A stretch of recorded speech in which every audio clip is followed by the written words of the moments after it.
자, 일본에게 있어서 대동아 공영의 꿈의 시점은 도요토미 히데요시가 1592년 조선을 침략하며 임진왜란을 일으킨 그날로부터 시작이 됩니다. 히데요시는 신복이자 자신의 조카였던 가토 가요마사, 가등청장으로 불리는 자에게 일본군의 선봉장으로 조선을 침략하라며 조선 침략의 상징으로 자신의 장검인 지휘검을 하세했다고 말씀을 드렸습니다. 이 칼은 작은 나라들을 통합해서 통치하자는 맹세 각인도 새겨져 있습니다. 가토 가야마사 가등청정은 히데요시에게 이 칼을 수여받고 조선 침략과 당시 명나라였던 중국 본토 정벌에 나섰습니다. 이런 의미에서 저 히데요시의 칼은 일본의 대동아 공영의 상징이고 일본의 혼이 불리우고 있는 칼이기도 합니다. 그런데 이 칼의 행병이 묘연했었다고 말씀을 드렸고요.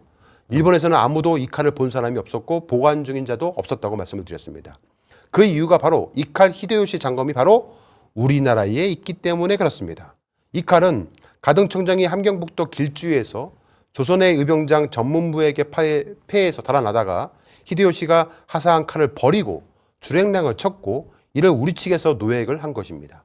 이 칼은 왜군을 상대로 대승을 거둔 북간대첩의 상징이기도 했습니다.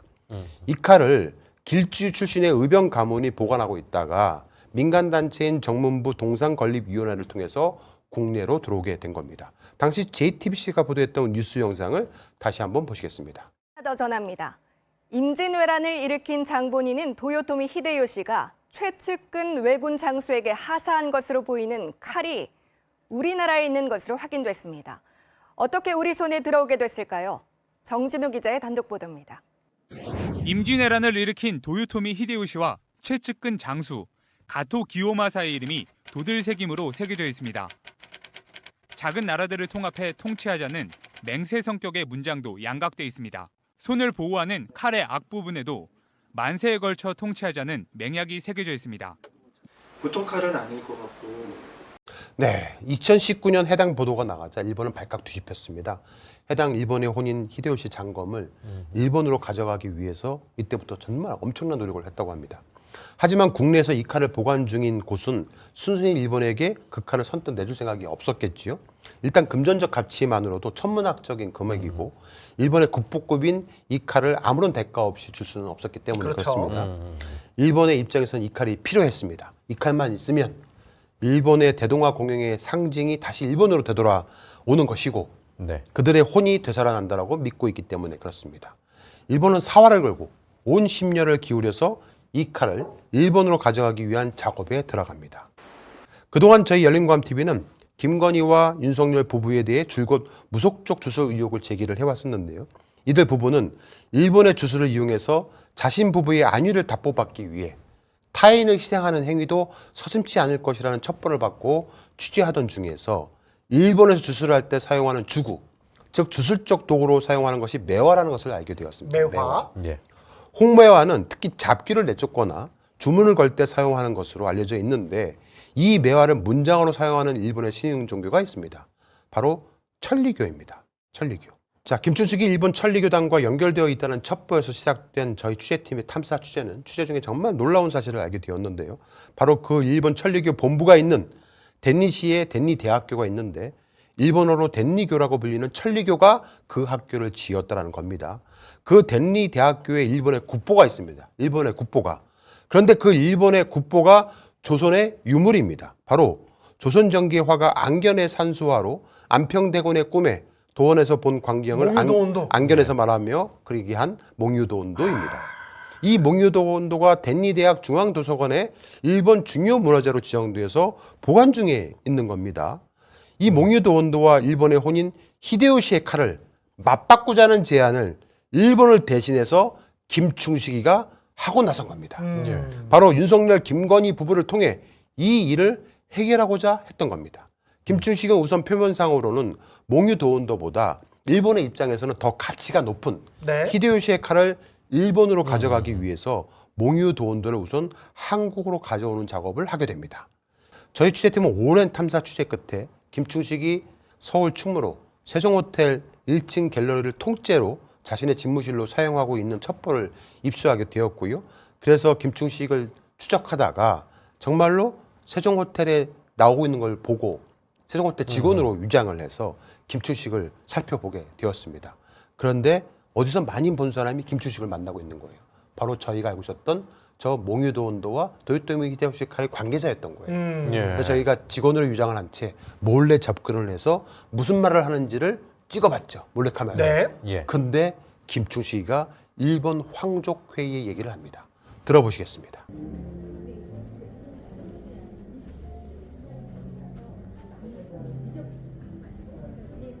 그 얘기를 했어요, 제가. 그래가지고 이방대에서 이분이 황족회 회장이 우리 대통령께 친서를 써줬어요. 윤석열 대통령 이 김건희에서 앞으로. 그래 봉투에 넣어가지고 내가 영상 갖다 드렸어요. 이거 딱 이렇게 해서 내가 갖다 드렸어요. 극비라고 내가 갖다 드렸어요. 그래서 이거 갖다 드렸는데 여기에 바로 목류도 있잖아요. 이 목류도 이걸 이기한 거예요. 내가 딴 사람 못 가지고 나는 가져올 수 있어. 윤석열, 김건희에게 김충식이가 일본 회장, 황족회 회장의 극비 문서를, 친서를 전달했다라고 주장을 하고 있는 겁니다. 자, 김충식은 일본 황족의 극비 문서를 극비라고 도장까지 날려내서 네. 문서에. 그래서 그걸 보여주면서 윤석열, 김건희 앞으로 친서를 써줬고 자신이 봉투에 넣어서 용산에 직접 갖다 줬다라고 발언을 외교 한 겁니다. 루트가 아니라 저거는 사실상 비공개.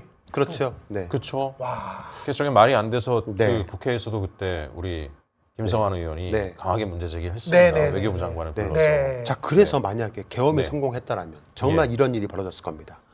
보시면 일사늑약 120년이 되는 올해 2025년 을사년에 사상 최초로 일왕이 방안을 추진하기로 했었던 겁니다. 네. 만약 2024년 12월 3일 날 계엄이 성공했으면 올해 2025년에 일본의 왕이 대한민국의 땅을 밟았을 겁니다.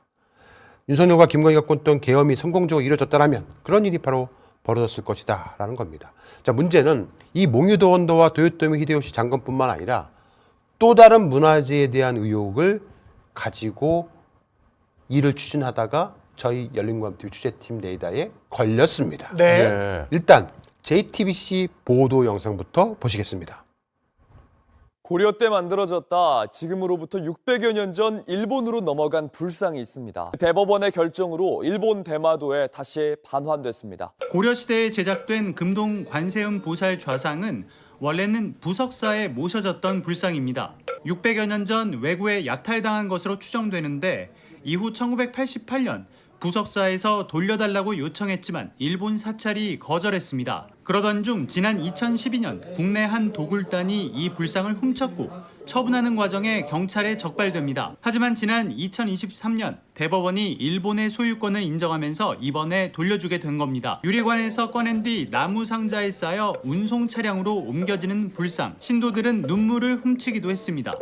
고려시대 때 만들어졌던 예. 금동관음 보살 좌상. 부석사. 예, 저게 원래 우리나라 고려시대에서 만든 거였었어요. 예. 근데 저거를 일본이 약탈해 간 거예요. 외구가. 네, 일본이 훔쳐간 약탈해 간 거죠, 거예요. 뭐. 네. 그거를 2012년도에 절도범이 그걸 또 가져왔어요. 가져와서 예. 우리나라에서 팔려고 하다가 걸린 거예요. 네. 그렇게 해서 우리나라 정부가 보관하고 있다가 이거를 네. 원래 부석사로 돌려준 겁니다. 그거를 원래 부석사 소유니까. 예. 네. 그거를 어떻게 보면 훔쳐간 걸 다시 훔쳐왔는데 우리나라 대법원에서 그렇죠. 돌려주려고 한 거죠. 예. 그런데 저거를 그 부석사가 이건 예. 원래 우리나라 소유고 네. 우리나라 고려시대 때 만든 거니까 네. 일본이 훔쳐가 약탈해 간 거잖아요. 예. 제자리 찾아온 거잖아요. 네. 예. 그러니까 우리 거를 인정해달라. 소유권을 인정해달라는 유체동산 인도 청구를 법원에 청구한 겁니다. 예. 그런데 우리나라 대법원은 이거 네 거 아니야. 부석사 거 아니야. 일본 거잖아. 일본에 돌려줘라고 판결을 내린 거예요. 자, 네. 근데 대법원의 판결문을 네. 보실까요? 여기 보시면 판결문인데 피고가 누군지 아십니까? 짜잔. 대한민국 법률상 대표자 법무부 장관 한동훈입니다. 결국 불상은 부석사에는 고작 100일만 있었고요. 결국 소유권을 인정받지 못하고 일본으로 반환됐습니다. 그런데 이 반환에 김충식과 윤석열이 개입되어 있다는 정황을 예. 열린공감TV가 찾아냈습니다. 네. 한번 부속사로 같이 달려가 보겠습니다.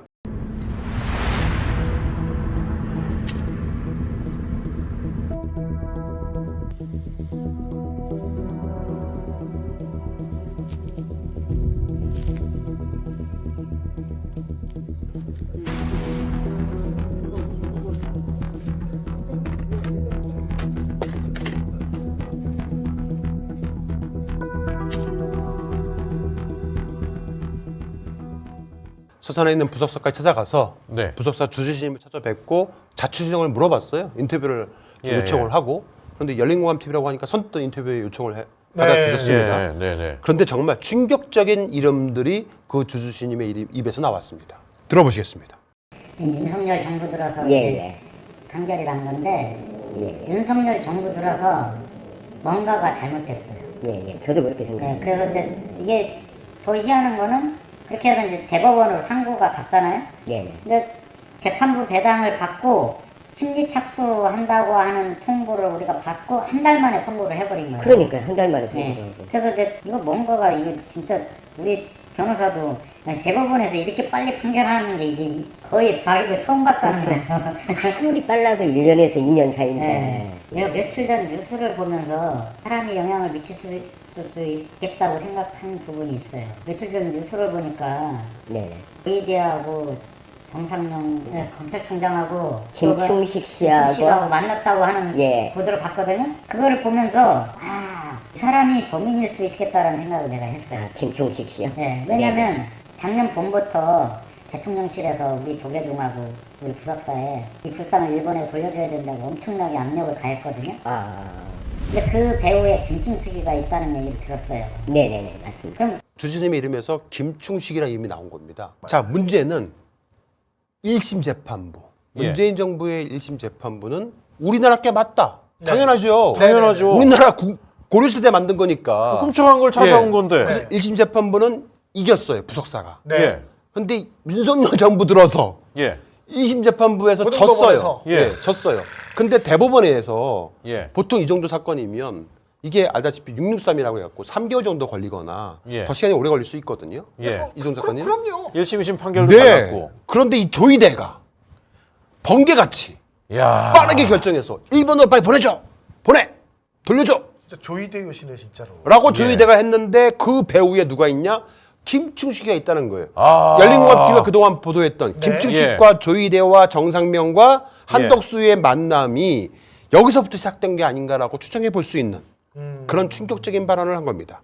자, 그런데 더 깜짝 놀랄 만한 이름이 나옵니다. 네.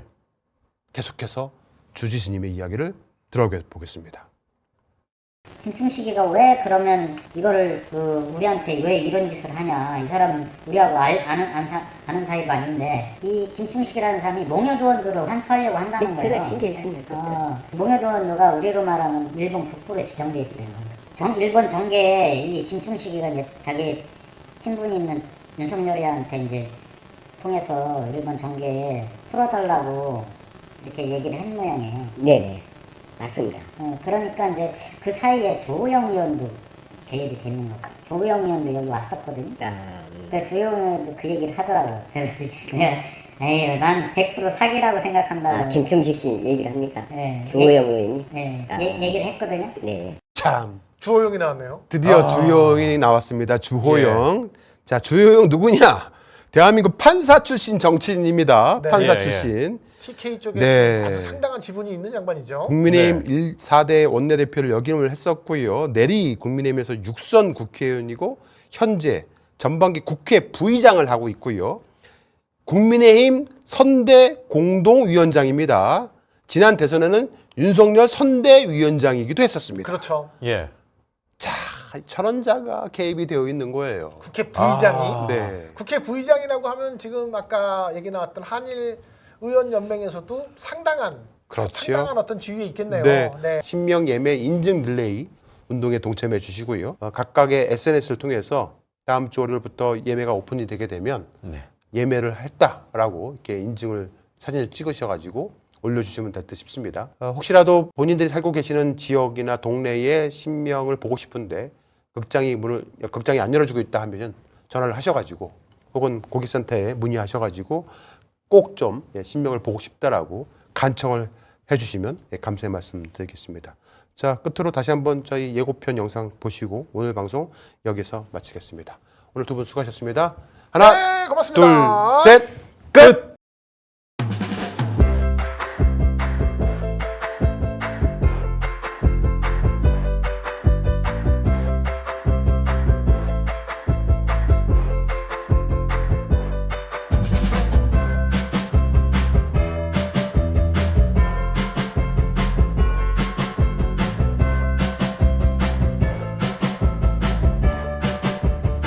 아